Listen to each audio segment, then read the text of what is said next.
ठीक है, चलिए स्टार्ट करते हैं आज का क्लास। तो हमने लास्ट लेक्चर में क्या देखा था, डिग्रीज ऑफ फ्रीडम के बारे में। ठीक है, तो यहाँ पे हम डिग्रीज ऑफ फ्रीडम के बारे में देखते हैं। हमने क्या देखा था, मोनो एटॉमिक का ट्रांसलेशनल डिग्री ऑफ फ्रीडम कितना होगा, 3 होगा। रोटेशनल कितना होगा, 0 होगा। ठीक है, मोनो एटॉमिक के लिए कोई रोटेशनल डिग्री ऑफ फ्रीडम नहीं होती। टोटल कितना हो गया, 3। डाई एटॉमिक के लिए ट्रांसलेशनल कितना हो जाएगा, 3। रोटेशनल कितना हो जाएगा, 2। तो टोटल हो गया 5। ट्राई एटॉमिक लीनियर मतलब ये हो गया आपका लीनियर, और ये हो गया आपका नॉन लीनियर या पॉली एटॉमिक हम जिसको बोलते हैं। ठीक है, तो ट्राई एटॉमिक के लिए ये है, टोटल होता है 5, और पॉली एटॉमिक के लिए होता है टोटल 6। लेकिन ये किस में है कि टेम्परेचर नॉर्मल हो या लो हो। हाई टेम्परेचर की बात नहीं कर रहा हूँ, हाई टेम्परेचर की मैं जब बात करूंगा तो वहां पे क्या होता है, वहां पे आ जाता है वाइब्रेशनल मोड। ठीक है, वाइब्रेशनल डिग्री ऑफ फ्रीडम आ जाता है। जैसे कि मैं एग्जांपल लूँ डाई एटॉमिक का, तो वहां पर हाई टेम्परेचर पे क्या होगा, डाई एटॉमिक मॉलिक्यूल्स का जो डिग्री ऑफ फ्रीडम है वो 7 हो जाता है। 2 एक्स्ट्रा आ जाते हैं। 2 एक्स्ट्रा क्या है, 2 एक्स्ट्रा है वाइब्रेशनल मोड। ठीक है, तो ये आप लिख लीजिए, फिर हम आगे बढ़ते हैं।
ठीक है, चलिए आगे बढ़ते हैं।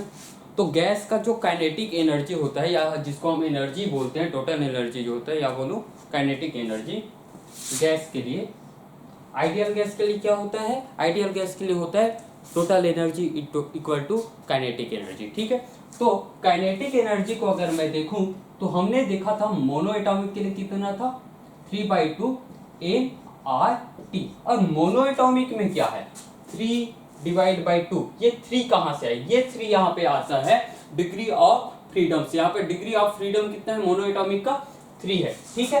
तो मैं किसी और डाइएटॉमिक, ट्राइएटॉमिक, पॉलीएटॉमिक या मोनोएटॉमिक की बात करूं तो वहां पे U को क्या लिख सकता हूं मैं, वहां पे U को लिख सकता हूं F/2 nRT। यानी कि क्या हो रहा है यहाँ पे अगर ध्यान से देखें तो हर एक डिग्री ऑफ फ्रीडम को कितना एनर्जी मिल रहा है 1/2 nRT। हम बोल सकते हैं कि हर एक डिग्री ऑफ फ्रीडम को यहाँ पे कितना एनर्जी मिल रहा है, half nRT degree of freedom.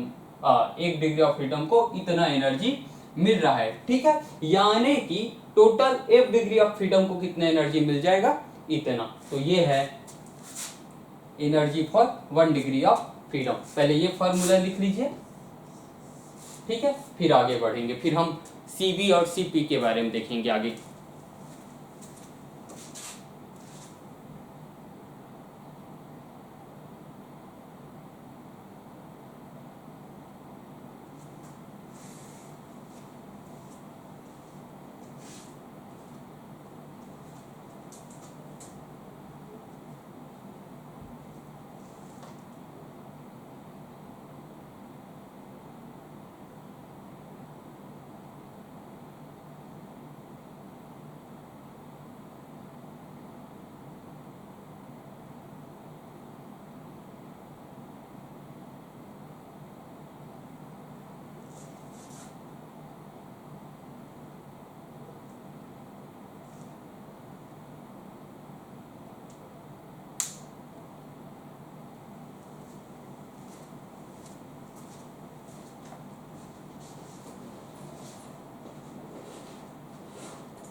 ठीक है, अब हम जानते हैं कि स्पेसिफिक हीट होता क्या है, ठीक है। अगर मैं किसी मटेरियल के टेम्परेचर को 1 डिग्री सेल्सियस या 1 डिग्री केल्विन बढ़ा दूं तो उसको जितनी हीट की ज़रूरत पड़ेगी मुझे बढ़ाने के लिए, उतने हीट को हम क्या बोलते हैं, स्पेसिफिक हीट बोलते हैं, या ठीक है। तो आगे हम देखते हैं सीपी और सीवी के बारे में हम देखेंगे।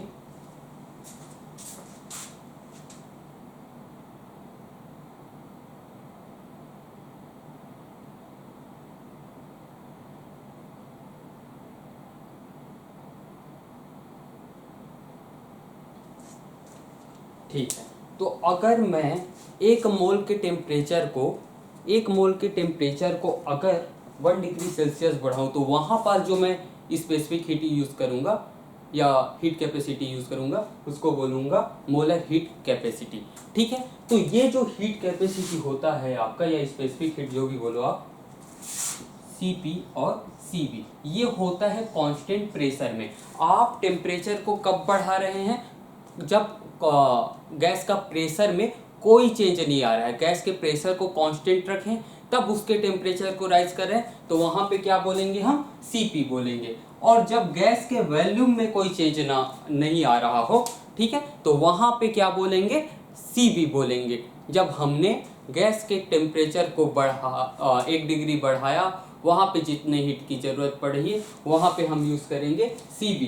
कब Cv यूज़ करेंगे, जब गैस का वॉल्यूम में कोई चेंज ना हो। और Cp कब यूज़ करेंगे, जब गैस के प्रेशर में कोई चेंज नहीं हो। अब ये जो Cv होता है ये होता है आपका F/2 RT।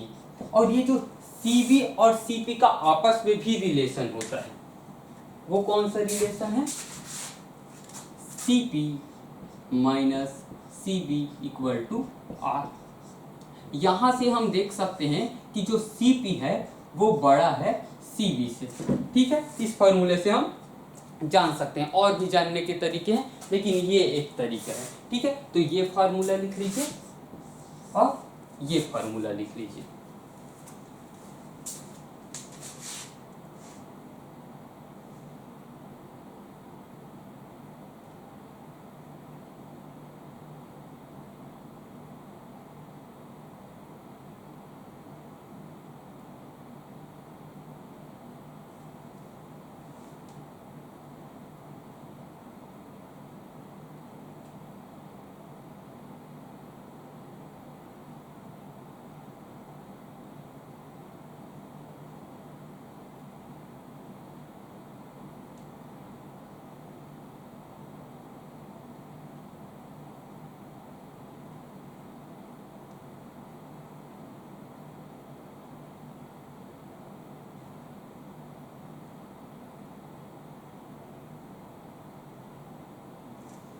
ठीक है, चलिए अब देखते हैं ये क्या है, molar specific heat at constant volume. ये क्या है, पी क्या है, C P, molar specific heat at constant pressure. ठीक है, अगर हमने गैस के वैल्यूम को कांस्टेंट रखा है, उसके बाद जो स्पेसिफिक हीट आएगा उसको बोलते हैं molar specific heat at constant volume. और ये क्या है, molar specific heat at constant pressure. अब हम Cv कैलकुलेट करके देखते हैं सभी के लिए। मोनो एटॉमिक के लिए क्या होगा, Cv मोनो एटॉमिक के लिए होगा, ये आपका अगर मैं Cv लिख दो तो 3/2 RT, और इसके लिए हो जाएगा 5/2 RT, इसके लिए हो जाएगा 5/2 RT, इसके लिए हो जाएगा 6/2 RT। तो इस कुछ इस तरीके से हम Cv निकाल सकते हैं, और अगर Cv निकल जाए तो हम Cp भी निकाल सकते हैं। अब Cp कैसे कैलकुलेट करेंगे, Cp हम कैलकुलेट करेंगे यहाँ से। जैसे कि मैं इसका मोनो एटॉमिक अगर निकाल के दिखाऊं तो यहाँ से मैं क्या लिख सकता हूँ, Cp = Cv + R। मैं इसको कुछ इस तरीके से लिख सकता हूँ। अब क्या कर दूंगा, Cv कितना है, 3/2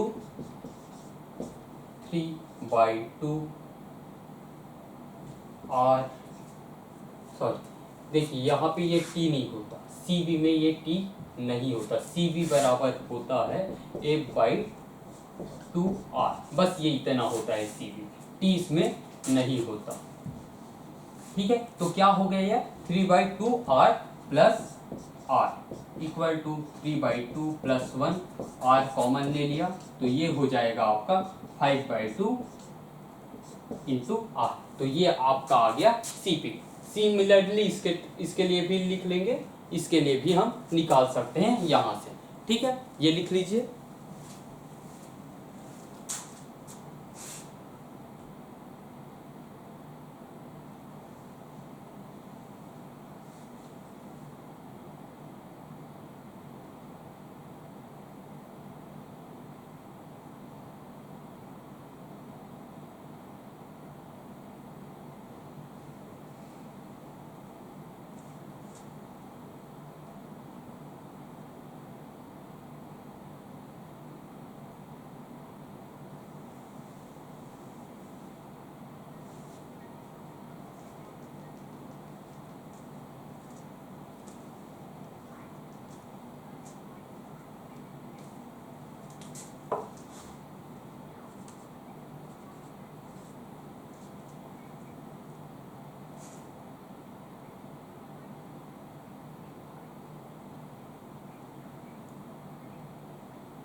ठीक है, चलिए आगे बढ़ते हैं।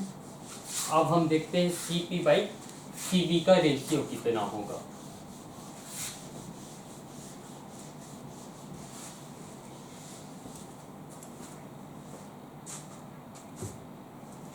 देखिए गामा = Cp/Cv, या इसी को हम डायरेक्ट लिख सकते हैं 1 + 2/f। ठीक है, गामा का डायरेक्ट फार्मूला होता है 1 + 2/f। गामा क्या है और Cp/Cv Cv, दोनों ही स्पेसिफिक हीट का रेशियो होता है गामा। और अगर आपको डिग्री ऑफ फ्रीडम पता है तो आप गामा डायरेक्ट इस फॉर्मूले से निकाल सकते हैं। जैसे कि मोनो एटॉमिक के लिए क्या होता है, एफ होता है मोनो एटॉमिक के लिए 3, तो गामा क्या आ जाएगा, गामा आपका आ जाएगा 1+2/3। डाई एटॉमिक के लिए क्या होता है, ये हो गया आपका मोनो एटॉमिक के लिए, ये हो गया आपका डाई एटॉमिक के लिए हो गया, और पॉली एटॉमिक के लिए निकाल लेंगे। तो ये क्या हो गया आपका 1+2/5 और ये होगा 1+2/6।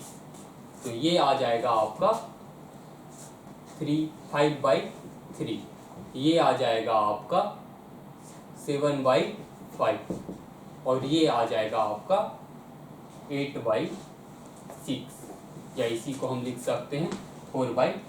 तो कुछ इस तरीके से हम गामा कैलकुलेट कर सकते हैं अगर हमें एफ पता हो। ठीक है, ये लिख लीजिए।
ठीक है, चलिए अब पढ़ते हैं मीन फ्री पाथ के बारे में।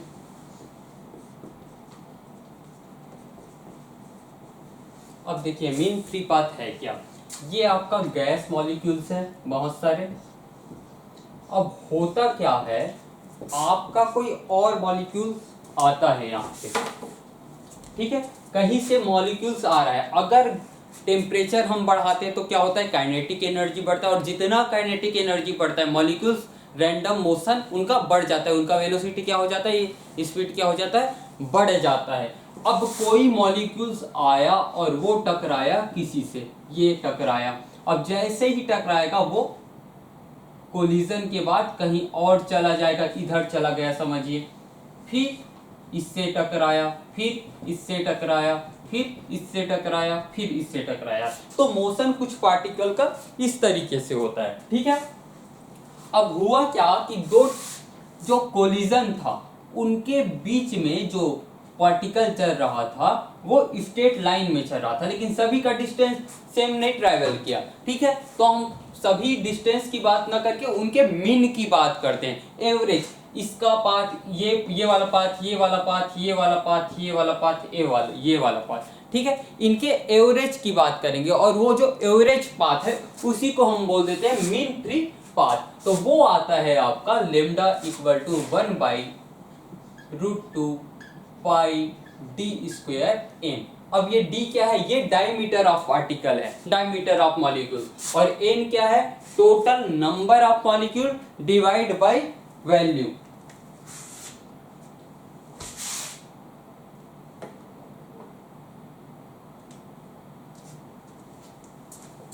ये आपका डी डायमीटर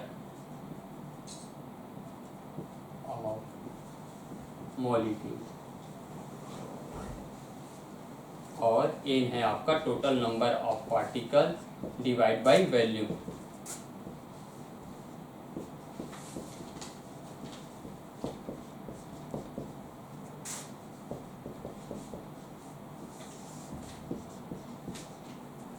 ठीक है, ये लिख लीजिए।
ठीक है, चलिए अब हम दो गैसों को मिला कर देखते हैं।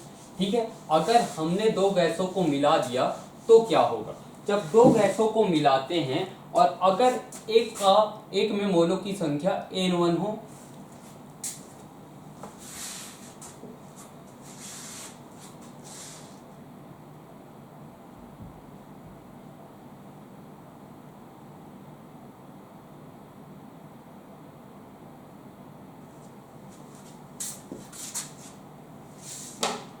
ठीक है, एक के मोलों की संख्या N1 हो, दूसरे के मोलों की संख्या N2 हो। एक का मॉलिक्यूलर मास M1 हो, दूसरे का मॉलिक्यूलर मास M2 है। दो गैस है, दोनों को हमने मिक्स चेक कर दिया है। ठीक है, अब हम क्या देखेंगे कि मिक्स करने के बाद जो मॉलिक्यूलर मास चाहिए उसकी वैल्यू कितनी होगी। तो M mix equal to N1 plus M1 plus N2 M2 divide by N1 plus N2। ठीक है, तो ये आपका फार्मूला हो जाता है। आपको M मिक्स जानना है, मिक्सचर का जो आपको M कैलकुलेट करना है उसके लिए। सिमिलर टाइप का फार्मूला आता है CV के लिए। दो गैस है, एक का CV पता है, दूसरे का भी हमें CV पता है, मिक्सचर का CV कितना होगा ये हमें जानना है। तो क्या हो जाएगा, CV mix equal to N1 CV1 plus N2 CV2 divide by N1 plus N2। तो इन दोनों फार्मूला का यूज करके हम M मिक्स और CV मिक्स पता लगा सकते हैं।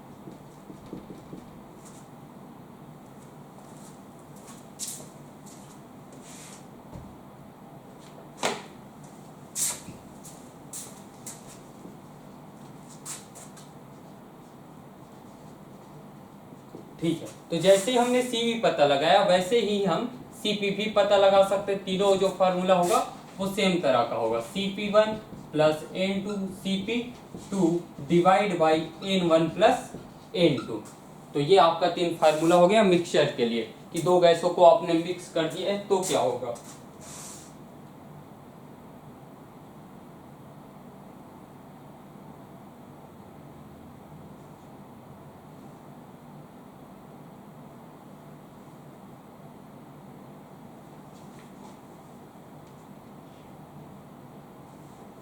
ठीक, अब आपके पास क्या आ गया, CP मिक्स आ गया, CV मिक्स आ गया, तो क्या आ जाएगा, गामा मिक्स भी आपके पास आ जाएगा। गामा मिक्स क्या हो जाएगा, CP mix divide by CV mix. ठीक है, और एक और रिलेशन आएगा CP mix minus CV mix equal to R। ठीक है, तो ये आपके कुछ फार्मूले हो गए मिक्सचर से रिलेटेड।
ठीक है, चलिए आगे बढ़ते हैं।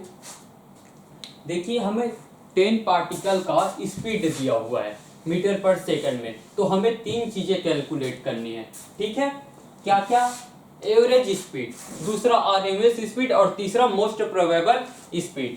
ठीक है, तो कैलकुलेट कैसे करेंगे, तो एवरेज स्पीड तो सिंपल है, भाई एवरेज स्पीड क्या हो जाएगा कि सभी को ऐड कर दो, डिवाइड बाई 10 कर देंगे, तो 0 plus 2 plus 3 plus 4 plus 4 plus 4 plus 5 plus 5 plus 6 plus 9 divide by 10। तो ये आपका आंसर इधर आ जाएगा जो भी होगा भाई। अब आरएमएस क्या होता है, आरएमएस में क्या कीजिए, सभी का स्क्वायर कीजिए, उसके बाद मीन, उसके बाद रूट। तो क्या करेंगे हम, सभी का सबसे पहले तो स्क्वायर करते हैं, 0 का स्क्वायर प्लस 2 का स्क्वायर प्लस 3 का स्क्वायर प्लस 4 का स्क्वायर प्लस 4 का स्क्वायर प्लस 4 का स्क्वायर प्लस 5 का स्क्वायर प्लस 5 का स्क्वायर प्लस 6 का स्क्वायर प्लस 9 का स्क्वायर। ठीक है, अब इनका क्या कर देंगे, मीन, तो ये हो गया आपका मीन। उसके बाद इसका रूट निकाल देंगे, तो ये हो गया आपका रूट। जो भी आएगा आंसर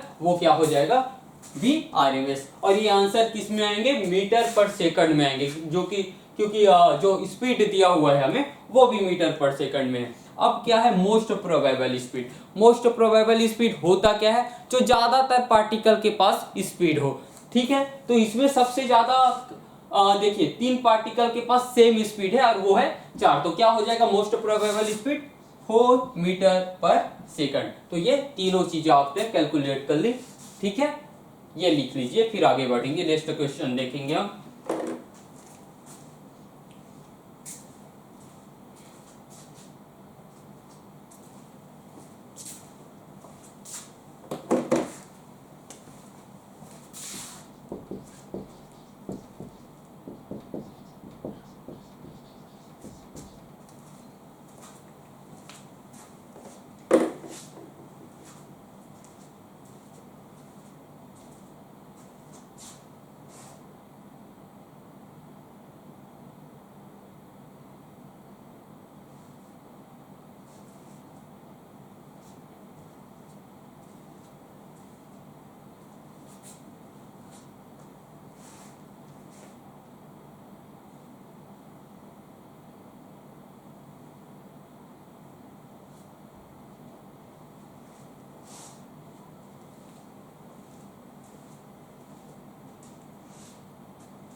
ठीक है, चलिए नेक्स्ट क्वेश्चन में चलते हैं। अब हमें क्या करना है, वी आरएमएस कैलकुलेट करना है ऑक्सीजन मॉलिक्यूल्स का 27 डिग्री सेल्सियस पे। ठीक है,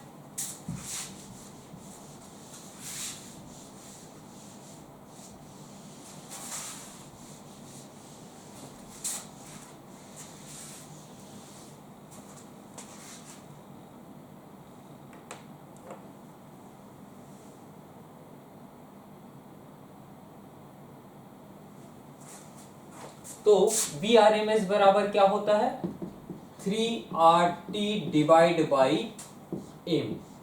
ठीक है, आपको अब 3 क्या होगा, ये 3 हो गया, R कितना होता है 18.31 इंटू टी क्या रखेंगे, जो टी होगा यहाँ पे हम उसको केल्विन में रखेंगे। ठीक है, तो हमें यहाँ पे टी क्या दिया गया है 27 डिग्री सेल्सियस, और ये केल्विन में कितना हो जाएगा 300 केल्विन, तो ये आपका आ जाएगा 300। अब ऑक्सीजन मॉलिक्यूल्स के लिए एम क्या होगा 32 ग्राम, ठीक है, लेकिन हमें केजी में रखना है यहाँ पे, तो क्या हो जाएगा 32 इंटू 10⁻³ केजी। तो ये हो गया आपका 32 इंटू 10⁻³ कुछ इस तरीके से हम VRMS कैलकुलेट कर सकते हैं। बस फॉर्मूला में हमें सब कुछ पुट करना है, उसके बाद आंसर आ जाएगा।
चलिए अगला क्वेश्चन देखते हैं। देखिए अगला क्वेश्चन क्या बोल रहा है कि ऑक्सीजन गैस है, उसका जो वॉल्यूम है 5 है और उसका जो प्रेशर है 280 में, 5 मीटर क्यूब और 280 एम। अब इसके वॉल्यूम को हमें चेंज करना है कब, कांस्टेंट टेम्परेचर में। तो हमें कितने प्रेशर की जरूरत पड़ेगी, ठीक है। तो हम क्या P प्रोपोर्शनल टू 1/V है होता है, ये हम जानते हैं, या इसी को हम लिख सकते हैं PV इक्वल टू कांस्टेंट, या मैं इसको लिख दूं P1 V1 equal to P2 V2, ठीक है। तो हमें क्या निकालना है, हमें आप P1 पता है, V1 पता है, V2 पता है, हमें क्या निकालना है, P2 निकालना है। तो मैं सभी चीजों को पुट कर देता हूं। P1 कितना है 280, तो ये मैंने 2 पुट कर दिया। यहाँ पे कितना है 5। P2 हमें पता करना है, V2 कितना है, V2 है हमारा 4, तो ये हो जाएगा 5/2, ये आपका P2, या इसी को मैं लिख सकता हूँ 2.580। तो इतने प्रेशर की हमें जरूरत पड़ेगी।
ठीक है, चलिए आज का क्लास यहीं समाप्त करते हैं।